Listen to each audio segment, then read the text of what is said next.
സംസ്ഥാനത്ത് സ്വർണ്ണവില വലിയ ഉയരങ്ങൾ കീഴടക്കുകയാണ്. 2 ലക്ഷത്തിലേക്കുള്ള കുതിപ്പിലാണ് സ്വർണ്ണവില. എന്നാൽ വർഷങ്ങൾക്ക് മുമ്പുള്ള സ്വർണ്ണവില എത്രയായിരുന്നുവെന്ന് ചിന്തിച്ചിട്ടുണ്ടോ?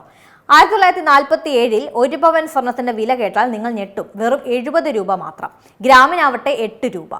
1947-ൽ 88.62 രൂപയായിരുന്ന 10 ഗ്രാം സ്വർണ്ണവില. എന്നാൽ 2026 ഓഗസ്റ്റ് 14 ആയപ്പോൾ 1,51,594 രൂപയിലെത്തി. സ്വാതന്ത്ര്യം ലഭിച്ചതിനു ശേഷമുള്ള 79 വർഷങ്ങൾക്കിടയിൽ സ്വർണ്ണവിലയിൽ ഉണ്ടായത് 1711 മടങ്ങിന്റെ വളർച്ചയാണ്. 47-ൽ ഒരാൾ 1000 രൂപയ്ക്ക് സ്വർണം വാങ്ങിയിരുന്നെങ്കിൽ ഇന്നതിന്റെ മൂല്യം ഏകദേശം 17 ലക്ഷം രൂപയായി മാറി. പ്രതിവർഷം ശരാശരി 9.9% നിരക്കിലാണ് സ്വർണ്ണവില ഉയരുന്നത്. സ്വർണ്ണവിലയുടെ വളർച്ച ഒരേ നിരക്കിലായിരുന്നില്ല.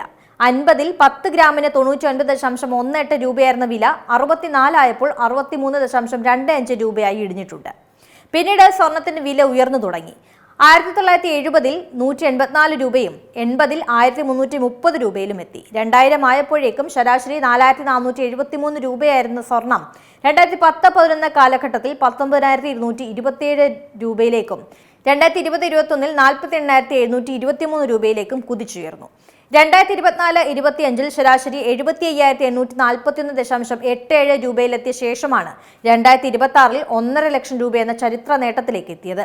ഇനിയും സ്വർണം ഉയർന്ന് 2 ലക്ഷത്തിലേക്ക് എത്തുമോ എന്നാണ് ആശങ്കയോടെ കാത്തിരിക്കുന്നത്. ഏറ്റവും പുതിയ വാർത്തകളും വിശേഷങ്ങളും വിരൽത്തുമ്പിലറിയാൻ സീ മലയാളം ന്യൂസ് എല്ലാ ഡിജിറ്റൽ പ്ലാറ്റ്ഫോമുകളിലും ലഭ്യം.